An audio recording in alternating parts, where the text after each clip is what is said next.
발행은 하고 있는데 요즘은 좀 역할들을 잘 못해가지고 미안하기도 하고 그렇습니다. 그리고 이 주제는 저한테 정말 안 맞는 주제인데 복음과 상황 35주년 기념 강좌라서 제가 쓴 것 같습니다.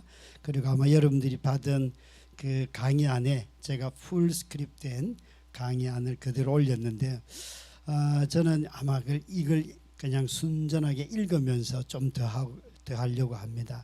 그냥 설교자의 마음 내지는 설교자의 마음가짐에 대해서 함께 나누려고 합니다, 여러분. 이 첫 문장을 이게 거의 계시를 받은 문장인데요.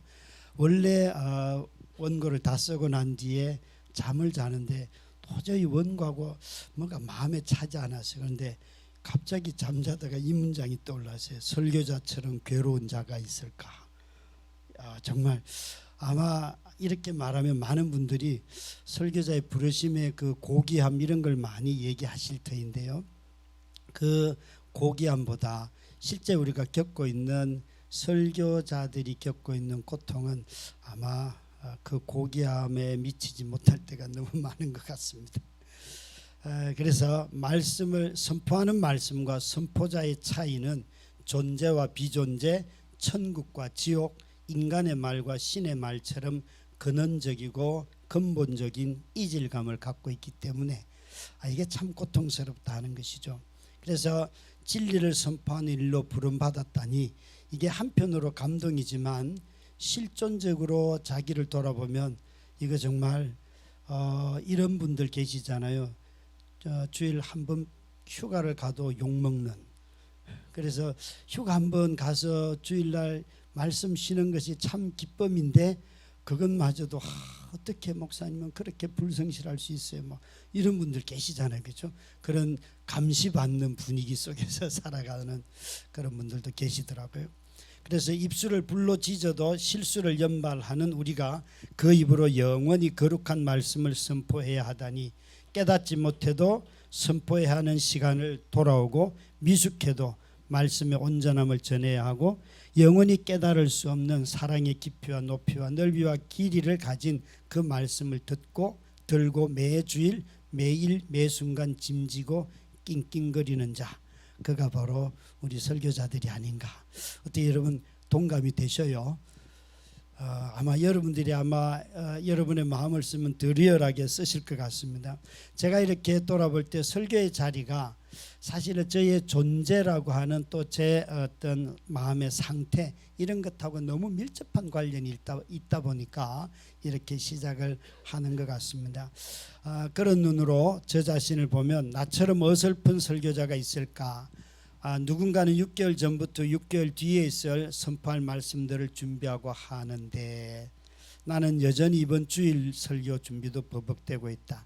맛있는 밥은커녕 설익은 밥도 짓지 못하여 허우적거린다. 화인 맞지 않은 양심이라 더 괴롭다. 이게 괴로움이 막 그냥 전달되잖아요, 그죠? 아마 여러분들 중에 설교 준비하다가 한번 혈당을 한번 체크해 보세요. 이거 엄청나게 올라갑니다. 제가 진짜 이거 한번 재봤거든요. 최근에도 그냥 설교 준비 안 할 때는 너무 혈당이 정상이었다가요 갑자기 막 200 막 올라가고 쫙 올라가는데 와, 이게 진짜 설교가 엄청 스트레스구나 하는 거 알겠더라고요. 예. 그래서 이렇게 적었습니다. 또렷했던 나의 부르심이 때로는 생존의 문제로 비비꼬이고 가족들에게 괴로움을 더해주고 아마 이런 자리에 우리가 있지요. 그럼에도 다시 살아나는 생명을 향한 부르심, 그 부르심에 깨지고 상하고 부서진 우리를 다시 그 자리로 끌고 간다. 아마 우리들이 나 자신의 괴로움보다도 가족들이 나로 인하여서 겪는 괴로움 또한 정말 만만치 않은 것 같습니다. 예, 그것을 외면할 수도 없고 그것을 다 품으려고 하니까 내가 전해야 할 부름받은 말씀이 있는데 이것과 또 괴리감들이 너무 많고요. 아마 여기 계신 분들 중에 설교 준비하다가 가족과 싸워서 정말 도저히 설교하러 올라갈 수 없는데도 그 다음 날 올라가야 되는 또 그 다음 시간에 설교를 하러 가는 그런 분들 계시잖아요, 그렇죠? 그게 매주는 아니어도 어쩌면 우리 삶의 실존적인 생계 문제나 생존의 문제를 해결해야 되기 때문에 늘 그 일들은 부딪히는 것 같습니다. 마음에 구멍이 뚫려 세상을 기웃거리며 어찌하지 못해도 매주일 선포할 자리는 신실하게 돌아온다. 부끄러워할 순간도 없이 강단에 서야 하고 깨달음이 없어도 말씀을 들으려는 반짝이는 눈망울들이 내 앞에 앉아있다. 한 말씀에 미치지 못하는 자신을 미워할 때에도 여전히 전해야 할 온전한 계시의 말씀이 있다. 말씀을 전하는 부르심을 받은 자신의 존재를 알기에 살아갈수록 그분과 가장 멀리 있는 자신을 발견하는 난파선의 선장이 우리 아니든가. 이 부르심은 우리를 얼마나 괴롭게 하는지. 저는 저를 개인적으로 아시는 분들은 제가 20년 동안 제 아내를 이제 간병을 하면서 제가 직접 한 것도 있고 또 위탁해서 하고 하면서 20년을 아내를 집에서 간병을 했거든요. 그러다가 작년 10월 19일 날 아내가 이제 소천했는데요. 제가 이런 문장이 나오게 된 거는 밥을 하다가 또 아내의 기저귀를 갈아주다가 아이들이 9살, 5살, 1살일 때 아내가 쓰러졌거든요. 그래서 뇌경색으로 20년 동안 사지가 마비되어서 말도 못하고 눈도 못 뜨고 어떤 움직임도 없이 그냥 침대에 누워 있다가 20년 하고 2개월을 병원으로 더 살고 이렇게 소천했거든요. 이제 그런 가운데서 매주 설교는 준비해야 되고 상황은 안 되고 막 그 어마어마한 마음의 고통들이 많았기 때문에 이런 문장들이 제게는 표현을 하는 이런 문장이 만들어진 것 같아요. 그래서 진짜 밥을 하면서 막 그 본문을 이렇게 앞에 붙여놓고 읽기도 하고 이걸 어떻게 전해야 되나 그런 거 있잖아요, 그렇죠? 그래서 그런 방식들이 저에게서 설교 준비였어요. 그러니까 원래는 좀 정한 시간에 앉아서 할 수 있으면 좋을 텐데 여러분 가정의 일을 하는 주 사역자가 되고 나면 일상의 그 사소함들이 너무 많기 때문에 이걸 안 할 수는 없고 거기서 오는 갈등들이 정말 너무 컸습니다. 그래서 이 강의를 탄식으로 시작하는 이유는 더 이상 설명이 필요 없는 것 같은데 아직도 탄식이 남아있으니 어찌하랴. 성경은 너무 두껍다. 이거 제가 AI에 물어보니까 이렇게 나오더라고요. 창세기 1장부터 계시록 끝장까지 1189장이고 3만 1000 이렇게 구절이고 56만 단어라고 알려주는데 이 한 문장에 질리면 좋겠어요. 하나님이 세상을 이처럼 사랑하십니다. 그러면 좋은데 이게 역사와 문화와 시대를 다 건너뛰어야 하고 또 그 말씀을 들은 세대가 다 다르고 이러니까요. 우리가 얼마나 많은 문화적이고 역사적이고 또 성경을 기록한 사람들의 그 관점들을 찾아내야 되고 이게 심한 중노동이잖아요, 그렇죠? 정말 전달된 계시를 얼마나 정확하게 우리가 전달해야 되는가 하는 것은 우리 모든 사역자들이 갖고 있는 다 고통 아니겠습니까? 거기다가 우리 삶의 고통까지 겹쳐 있기 때문에 이건 더 어렵다 그런 마음이 있고요. 그래서 이 말씀을 전할 때에 우리 모두가 다 짐승 같은 인간을 그리스도처럼 살아야 하는 인간다운 인간으로 만들어야 하는 그 법을 전하고 있기 때문에 우리가 버겁지 않은가. 고등 종교와 하등 종교를 구분하거나 미신을 구분하는 방법 중에 가장 중요한 것이 그 종교가 사람을 바꾸려고 하는가. 인간을 바꾸려고 하는 것이 기독교 아니겠습니까? 그렇죠? 만약에 인간을 바꾸려고 하는 마음이 없다면 저는 설교를 할 이유가 없다고 생각하는 사람이에요.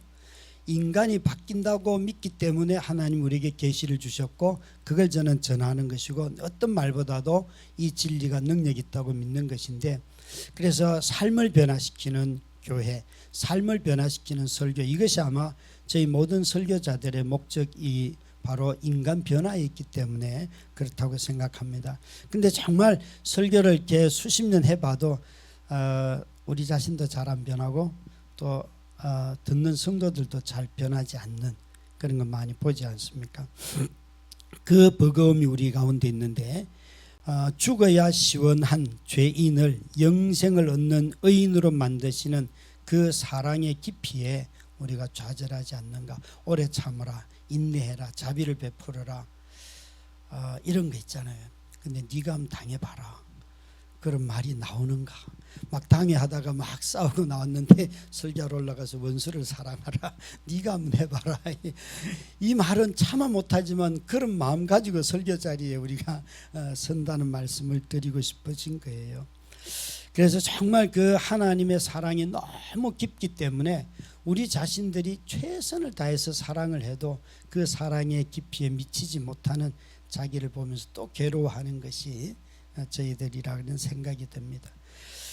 뿐만 아니라 사람을 죽이고 자랑하는 인간에게 심판을 보류하고 심지어 살려서 하늘 보좌 우편에 우리를 앉히려고 가장 낮은 죽음의 자리로 임하는 그 깊이, 하나님의 사랑이 버겁고 사랑하는 방식이 놀랍고 사랑의 결과에 경외의 감을 갖는다.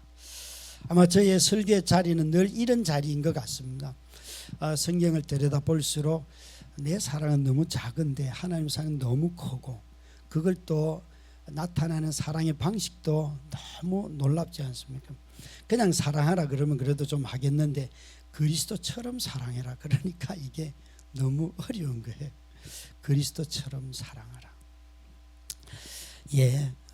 제 딸이 이제 27이 돼가지고 독립을 해서 제주도에 살러 갔어요.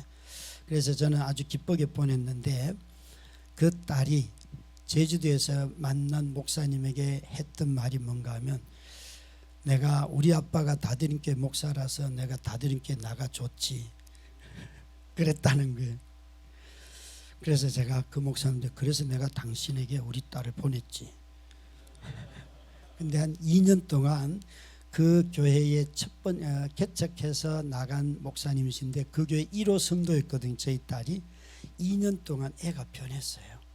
변해가지고 작년 10월 달에 엄마가 돌아가고 난 뒤에 성도들에게 감사의 영상 편지를 쓰면서 자기 소개를 이렇게 하더라고요. 제주도에 있는 교회 이름이 새꿈교회인데 새꿈교회 중직자 김윤영, 이렇게 자기소개를 해요. 이 녀석이 29인데. 그래서 제가 얼마나 그 말을 들으면서, 야, 네가 중직자라는 말을 안다. 너무 기쁜데요. 어저께도 주일 끝나고 난 뒤에 이제 딸이 그곳에 있으니까 목사님 설교 뭐 했냐, 뭘 들었냐, 너는 뭘 쪼개냐, 이런 거 막 묻거든요. 전화해가지고 물었는데 딸이 이러는 거예요. 아빠, 내 기도를 하나님 들어주시나 봐. 어제 그 주일에 가장 그 교회에 성도들이 많이 온 거예요. 그러면서 너무 기뻐하는데 자기가 2사람을 데려갔다는 거예요. 그래서 야, 너 기도 많이 해라, 더 크게 해라, 막 그러면서 수다 떨었거든요. 아이한테 그런 말 듣는데 너무 기쁜 거예요. 여러분 다 교회를 개척하셨거나 또 기존 교회에 부임하셨는데, 제가 이렇게 물었어요. 딸에게, 너는 왜 그 교회를 갔냐? 제주도에서 자동차로 50분 거리에 교회가 있어요. 그래서 왜 그랬냐 그랬더니만, 여자 목사님 혼자서 개척하는데 불쌍하잖아. 제가 그 말 듣고 그 마음이라면 교회 된다 생각했어요. 불쌍히 여기는 마음. 참 교회는 여러분 이렇게 해보면 우리가 그 기준에도 미치지, 내가 정한 기준에도 못 미치는 우리가 하나님이 정한 기준에 미칠 수 있겠습니까? 그런데도 불구하고 긍휼히 여기는 마음들이 우리 주변에 너무 많기 때문에 이 부르심이 귀하고 이 부르심에 순종하는, 그러나 나 자신의 기준에도 미치지 못하는 그 괴로움이 있지만 또 다른 기쁨들이 우리에게 있는 것 아니겠습니까? 여러분, 동역자 여러분, 우리 삶의 자리가 이렇게 제 표현이 우리 삶의 어떤 자리에 내가 경험하는 것에 때로는 미치지 못할 수도 있고 과할 수도 있지만, 각자 아마 다 부족함을 느끼는 방식은 비슷하지 않을까 생각이 듭니다. 설교자의 부르심의 역설 중에 제일 큰 것은 위선인데요. 폼 잡고 각 잡아도 무너지고 마는 허약한 존재임을 아는 설교자여, 우리는 우리의 큰 죄는 누가 말하지 않아도 우리 자신이 가장 잘 알지 않는가. 위선. 제가 이 위선을 굳이 가져온 것은 설교와 설교자라는 존 스토트 목사님의 책에서 설교자의 가장 큰 죄를 위선이라고 딱 지적을 하시더라고요. 그래서 이 위선을 가져왔는데, 말한 대로 살지 못하는 그 말을 매주간 선포하는 자가 우리들이기에 누구도 부정하지 못하며 오늘도 그 설교의 자리에 서지 않는가. 부정한 자신을 부정할 수 없는 부르심 앞에 순종하는 그대, 여기에 또 한 사람, 당신과 동일한 존재를 가진 사람, 말이 어눌하고 삶에 주눅 들어있는 한 인간, 확신조차 잃어버려서 초점이 흔들리는 한 사람, 매일 그 부르심에 응답하는 동지가 여기에 있습니다. 제가 한 3년 전에 우리 성도들에게 저는 부활이 믿어지지 않습니다 그랬어요, 설교 시간에. 근데 아직도 안 쫓겨났어요. 그래서 제가 부활이 이게 참 이해하려고 해도 이해도 잘 안 되고 잘 믿어지지가 않습니다. 그랬더니 성도들이 부활도 안 믿는 목사인데 쫓아내야 되는데 안 쫓아내고 아직도 있어요. 예, 참 성도들이 인내가 대단하죠, 그죠? 여러분 이런 말 하면 쫓겨나는 게 모르겠습니다. 정말 그렇습니다. 여러분 어떨 때는 그런 믿었던 사실조차도 너무 흔들리고 이게 전하면서도 맞나 이런 것 의심할 때가 참 많이 있지 않습니까? 저처럼 긴 시간 동안 질병에 걸린 아내를 뒀을 때 기도는 모든 것을 가능하게 합니다. 이건 애시당초 믿어지지가 않는 말이에요. 그래서 그런 설교 제목을 써본 적이 없습니다. 그래서 누가 와서 목사님 기도해 주세요 그러면 마음 깊은 곳에서 야, 내 마누라도 안 일어났는데 야, 그냥 약이나 먹고 마라 이 얘기를 그냥 약 먹는 게 차라리 통증을 줄이는 일이야. 이런 신년에 막 그 신경통 이런 거 고치는 거 막 관절염 고친다고 막 그 기도 엄청 부탁하잖아요. 그 약 먹는 게 최고예요. 이렇게 말해주면 그죠? 성도들이 별로 좋아하지 않죠. 예, 참 왜 그럴까요? 저는 이런 어떤 거짓된 기도의 신화라고 할까요? 설교자의 자리가 항상 이런 데 끌려다니다 보니까 늘 자기 안에 이 하나님 앞에서 하나님 앞에 정직하게 나아가지 못하는 것이 나중에 질병이 되기도 하고, 그로 인하여서 자꾸 자기를 어떤 것을 보여주려고 하는 데서 위험한 또 다른 일들이 어둠이 이렇게 깃드는 것들을 보게 된다는 거예요. 오히려 우리 삶을 있는 모습 그대로 품을 때에 주어지는 더 큰 선물들이 사실은 그 긴장과 두려움 너머에 분명히 있고, 또 하나님은 그 일을 통하여서 우리 자신에게 더 놀라운 자기의 모습을 드러내시는 과정들이 있는데도 그렇습니다. 사실 그래서 이 우리 안에 매일 찾아오는 허무감에 굴복하지 않으려고 자신의 돌을 밀어 올리는 시지프스처럼 저항하는 당신의 동력자가 여기에 있습니다. 매주 좌절하면서도 매주 또 설교하는, 누구를 변화시키지 못한 말씀이라고 해도 자신의 변화를 바라며 오늘도 선포의 자리에 선 당신이 바로 우리들입니다. 여러분 여기 있는 모든 우리 동력자들이 정말 매주 좌절하면서도 매주 또 그 자리에 서 있는 귀한 동력자들이에요. 저는 그래서 누구의 설교를 듣고 비평하고 이런 것보다는 정말 그 사람의 삶을 존중하는 것이 우리가 서로가 서로를 위로하고 또 이 시대 부름에 응답하는 것이다 생각이 됩니다. 사실 목사라고 하는 이 단어 신약 성경을 검색해 보면 딸랑 한 번 언급되는 단어입니다. 에베소서에서 목사와 그 다음에 사도, 선지자, 복음 전하는 자, 그게 4명 중에 1명인데요. 딸랑 한 번이에요. 그런데 이게 물론 횟수를 가지고 그 직분의 중요도를 따지는 것은 아니겠지만 이 한 번밖에 언급되지 않는 이 직분을 감당하는데 우리의 생애를 다 드려야 하는 너무나 놀라운 일 아니겠습니까? 어쩌면 요즘은 목사라는 이 우리의 부르심 직책을 언급하는 것을 주저하잖아요. 그래서 저희 교회 동력하는 교역자들은 꼭 저를 부를 때 대장님이라고 불러요. 어디 가서 커피숍 가도 대장님 뭐 드실래요? 굉장히 좋더라고요. 목사님 뭐 드실래요? 이러면 약간 분위기를 봐야 되는데 대장님 뭐 드실래요? 이러면 아무도 분위기를 보지 않아요. 그래서 대장으로 불려지고 있는 게 저예요, 저 여러분. 참 어쩌면 그런 어떤 시대적 분위기를 잘 반영하는 것은 아닐까 그런 생각을 합니다.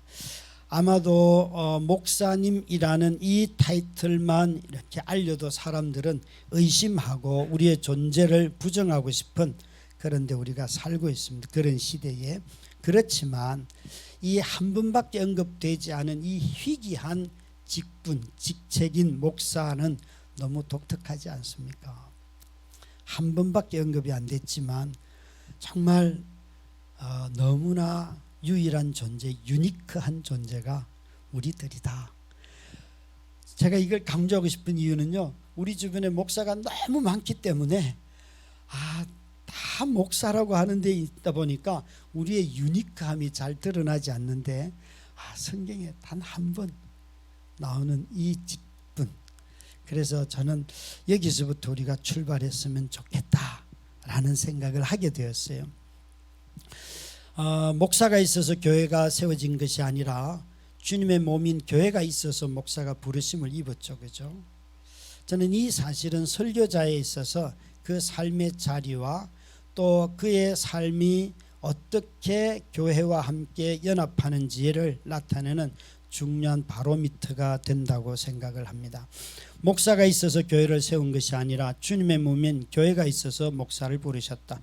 바울이 자신의 구원받음과 이방인의 사도로 부름받은 이 일들이, 사도로 부름받은 일이 이방인의 구원 때문이라는 것을 섭리로 깨닫고 난 뒤에 나는 이방인에게 빚진 자라라고 말했다면 우리 목사들은 다 교회에 빚진 자들이다. 교회에 빚진 자들이다. 저도 제가 개척을 하고 나니까 사람들이 다 제 이름으로 자꾸만 개척을 얘기하려고 해요. 그러나 끊임없이 가르쳤던 것은 주님의 몸인 교회가 있었기 때문에 하나님이 나를 목사로 부르셨습니다. 이 순서가 언제 중요한가 하면 어떤 반대나 또 갈등이 있거나 그럴 때에 하나님이 내 담임 목사의 권한을 어떻게 쓸까 이 생각이 아니고 이 권한을 왜 쓰는가, 정말 내가 교회를 위하여서 이 권한을 쓰는가 아니면 내 권한을 지키기 위해서 이 권한을 쓰는가라는 질문들을 많이 해보게 합니다. 그래서 항상 내 권한을 지키기 위해서 이 권한을 쓴다면 그것은 기쁘게 내려놓고 교회를 위해서 내 권한을 쓰는 것, 그것이 하나님이 가장 기뻐하는 일이다. 비록 사람들이 동의 안 되고 내가 이해할 수 없어도 그렇게 하는 것이 나를 부르신 이유다라는 생각을 저는 하고 있습니다. 그래서 주님의 몸에게 빚진 자인데 주님의 몸이 필요로 하는 그 말씀을 전하는 일로 우리를 부르셨기 때문에 이 부르심은 수행을 위한 자질에 앞서고 그 자질보다 먼저 부르심에 합당한 삶이 우선이다. 그래서 우리는 우리 자신들이 설교로 어떤 영향력을 끼칠까 보다는 그 전파하는 말씀을 나는 어떻게 일상에서 순종할까, 이것이 아마 그래도 우리 자신들이 전하는 그 말씀의 위대함과 우리 자신의 죄인인 우리의 간격 사이를 그래도 좁히는 것이라는 생각을 합니다. 옹졸한 우리를 통과한 진리가 다른 사람을 살리는 것, 이것만큼 또 복된 것도 없죠. 우리는 연약하고 평범하고 쉽게 부서집니다. 그럼에도 불구하고 용서받은 설교자이고 사랑받는 설교자이다. 위선의 나락으로 떨어진 우리에게 그분이 조용히 손을 내미십니다. 설교자는 가장 먼저 용서받는 자입니다. 설교자는 선포되는 설교의 첫 번째 수혜자입니다. 하나님의 사랑을 이야기할 때 그 사랑을 가장 먼저 듣는 자가 바로 설교자죠. 이건 약간 처음 예수 믿을 때 저는 몇 가지 그 본문들이 있는데요. 그 중에 한 본문이 예를 들면 요한복음 2장의 가나의 혼인잔치에 주님이 술을 만드시잖아요. 그죠? 잔치집에 술이 떨어졌을 때. 근데 제가 우리 아는 선배님과 함께 성경 공부를 하는 자리였는데 선배가 그 성경 공부 본문을 가지고 성경 공부를 탁 했어요. 이 대학교 2학년 때예요. 그 전에 저는 예수를 믿지 않았습니다. 근데 그 본문을 딱 읽는 순간 제가 이렇게 벌써 울면서 이렇게 말해요. 형, 왜 2차를 시작해? 예수님이 술 떨어진 그 잔치집에 술을 또 만들잖아요. 왜 2차를 시작해? 그건 뭔가 하면 저는 어릴 때 자라면서 우리 아버지가 술 드신 것밖에 본 적이 없어요. 30일 중에 29일 하루는 이제 쉬셔야 되기 때문에. 그래서 늘 마음속에 나는 저런 인간 안 된다. 이게 목적이었고 술 담배는 예수 믿기 전부터 안 했거든요. 오히려 예수 믿고 나니까 담배는 안 했는데 술 먹을 자리는 꽤나 만들어지더라고요. 뭐 목사가 되니까 또 그런 자리도 또 만들어지고요.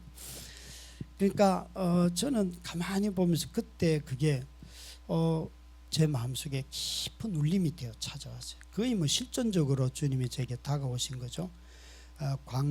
경기도 광주 충현교회 기도원인데요. 우니까 성경 공부를 못하고 어느 나무 밑에 가서 울고 있는데 마음속에 지금 그렇게 들린 것 같아요. 제게 왜 술을 또 만들어요? 이렇게 말을 하니까 야 병년아, 너 술이 있을 때 너희 동네 제일 기쁜 거 아니냐 이러시더라고요. 제가 볼 때 우리 동네 어른들이 웃었던 건 다 잔치집에 술 드시고였거든요. 그전에는 일하면서 웃는 어른들이 별로 없어요. 그런데 그 다음 말이 저를 예수 믿게 했어요. 나는 술이 떨어지면 술을 만들어서라도 인간을 기쁘게 하는 하나님이야. 제가 거기서 하나님이 우리에게 기쁨을 주시는 분이라고요. 제가 들었던 모든 그리스도인들의 말들은 술 먹지 말라, 담배하지 말라, 하지 말라밖에 없었어요. 그런데 이분이 하라로 가르쳐 주는 거예요. 그때에 그게 대학생 때 많이 고민할 때잖아요. 이분을 믿으면 삶이 통합되는 거였구나. 그러면서 그 선배를 쫓아다니면서 엄청나게 성경을 배웠고요. 이제 성경을 좀 읽고 난 뒤에 나중에 보니까 아담과 하와만 잘못한 거잖아요. 그렇죠? 둘만 조지면 되잖아요. 그때 하나님이 이 말씀을 하시더니 왜 이 두 연놈만 죽이면 되는데 왜 하나님 이렇게 이러세요? 그러니까 병현아, 너는 네 새끼가 네 말 안 듣는다고 때려잡냐?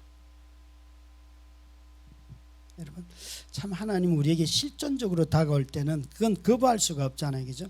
그러니까 하나님의 진노 앞에서 심판을 선포할 때도 진노받을 사람이 나라는 것을 우리는 더 잘 깨닫잖아요.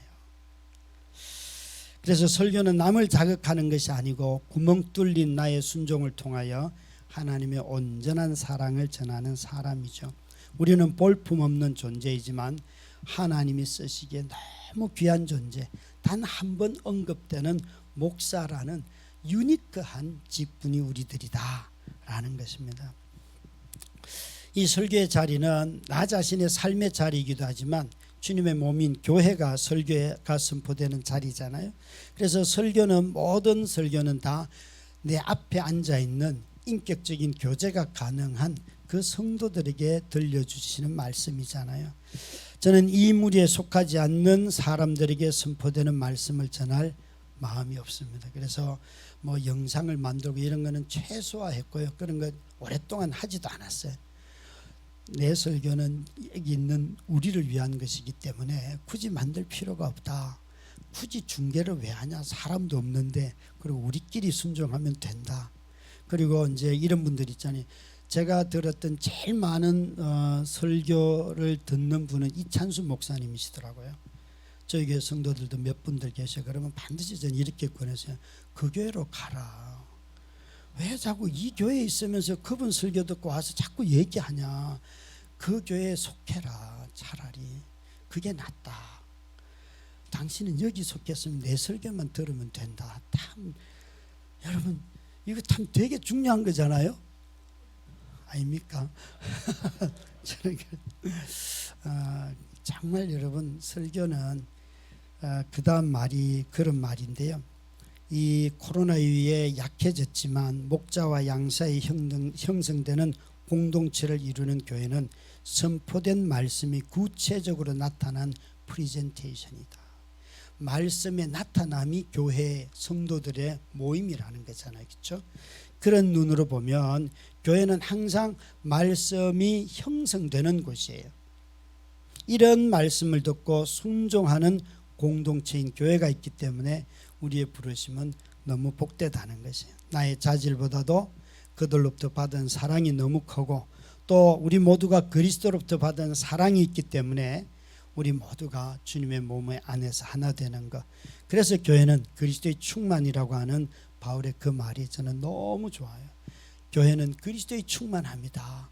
우리가 비록 부족하고 모자라고 아무리 얘기해도 저는 그런 눈으로 교회를 보고 또 설교를 하기 때문에 내가 부족한 것보다는 그것이 어떻게 나타나는가, 이것에 관심을 갖는 것 같습니다. 설교학 교수님들은 항상 설교자를 말씀의 대언자라고 하고 또 어떤 분들은 설교하는데 목숨 건다는 이야기를 하더라고요. 그러나 저는 그런 분들 앞에 설 때 늘 기가 죽었습니다. 준비하는 면에 있어서나 또 사는 형편에 있어서나 너무 어려웠습니다. 그래서 제가 만든 말이, 비웃는 말이 사는데 목숨 겁시다, 뭐 그런 이야기들을 했었습니다. 그런데 시간이 지나고 난 뒤에 보니까 사는데 목숨 걸자 하는 말도 자기 방식이에요. 내 경험과 삶의 방식을 일반화시킬 수 없고 진리에 순종하지만 내가 진리일 수 없기 때문에 결국에는 이런 것도 자기 중심으로 돌아가더라. 그래서 자신을 통과하지 않는 그리스도를 전하는 객관성과 자신을 통과한 말씀을 전하는 주관성 모두가 교회를 해친다. 어쩌면 이 진리의 말씀이, 그러니까 인격화된 말씀이 되어야 하는데 그 인격화는 우리의 인격도 있지만 그리스도의 인격도 있잖아요. 그래서 우리의 인격이 항상 그리스도의 인격에 복종해야 되고 그 깨달음으로부터 제한을 받아야만 되는 것, 이것이 우리 자신들을 그래도 진리를 균형 있게 잘 전하는 자리가 아닐까 싶습니다. 자신에게 허락된 만큼 자신이 속한 공동체를 귀하게 여기며 우리가 겪는 모든 일들을 그리스도 안에서 매일 경험하고 순종하고 실험하며 살아갈 뿐이다. 여기 오신 분들에게 함께 꼭 나누고 싶은 것은 그냥 내가 살고 있고 내 삶을 귀하게 여기는 것이 참 중요한 것 같습니다. 너무 비교하기 쉬운 시대를 우리가 살아가지 않습니까? 설교도 너무 비교당하기 쉬운 시대인데 그런데 빠지기보다는 내 삶을 있는 대로 받아들이고 그 삶의 자리를 귀하게 여길 때에 하나님은 또 우리를 빚어가시지 않는가, 아주 독특하게. 조금 전에 화장실에 가니까 이 화장실, 남자 화장실 이렇게 돼요. 하나님이 독특하게 만드셨으니 모든 사람은, 장애인은 다 독특하다, 이런 문장이 있는데 제가 볼 때 하나님이 만드신 모든 사람은 다 독특하다. 굳이 장애인만이 아니더라도. 그죠? 저와 여러분이 굳이 장애인들을 막 억지로 위로하려고 막 그들의 이 모습을, 독특함을 끌어내서 하는데 하나님 만든 모든 사람은 다 독특한 거 아니겠습니까, 여러분? 예, 그래서 그런 독특함을 인정하고 하나님이 우리 자신들을 부르신 사역지와 삶을 인정한다면 그 삶 자체를 기뻐하고 즐거워하는 것, 그것이 우리를 더 아름답게 우리 삶을 가꿀 것 같습니다. 매주 토요일만 되면 불안이 고조되어 이 책 저 책을 뒤지는 나의 모습을 떠올리고 본문과 주제는 성도들과의 약속에 따라 미리 공지하였기 때문에 저는 한 달치를 매달 공지를 합니다. 변경은 못하지만 본문 읽기 전에 묵상도 하고 아이디어도 기록하고 관련 책도 찾아보고 문장도 메모하지만 일상에서 듬성듬성 건져 올린 설교 재료를 두고 본문을 펴서 하나님의 음성에 귀를 기울인다. 그러나 마음이 따라주지 않는다. 요동쳤던 인생이 여지없이 마음의 폭풍을 일으킨다. 허드렛 일에 마음을 빼앗기고 커피 향기를 잊지 못해서 다시 20분 넘게 시간을 허비한다. 자료를 검색하다가 유튜브에 빠져서 또 시간이 지난 걸 보고 내 방 앞에 들리는 성도들의 목소리가 반가워서 나가서 인사하고 나누다 보면 1시간이 지나가고 뭐 이렇더라고요. 참 여러분 아마 비슷하리라고 보는데 나는 언제나 경험한다. 나를 기다리는 분은 그분이라는 것을. 내가 그분을 기다리는 것이 아니라 그분이 날 기다린다는 진리를 깨닫는다. 더러워지고 얼룩진 천조각 같은 속내를 가진 내가 설교자라는 사실이 기적 같다. 말 한마디에 대립 양상을 보이는 현 시대, 요즘은 어떤 말을 하는가 따라서 성도들이 좌우로 쫙 갈리잖아요. 그래서 절대 하지 말라고 하는 말들이 있어요. 절대. 그런 아주 긴장된 현 시대를 여전히 우리가 강단에 서서 말씀을 전하고 있는 나를 보는 것이 기적이다. 말씀대로 살지 못한 설교자의 두려움과 추함 곁으로 와서 다음 주에 기대해요 목사님 잘하세요 라고 애교 부리는, 응석 부리는 성도들이 있어서 감사할 뿐이다. 더욱 감사한 것은 이것이다. 죄인인 설교자를 옆에 두고 주님의 몸을 맡겨주신 그분이다. 나의 복음을 전해도 기다려주시는 분이 계셔서 감사할 뿐이다. 난파된 마음을 가진 설교자의 행복이다. 내 입에 주신 대로 내 입에 나오는 대로 설익은 밥을 먹여도 끝내는 자라서 어른이 되는 아이들처럼 언약의 공동체가 있는 한 설교자는 행복하다.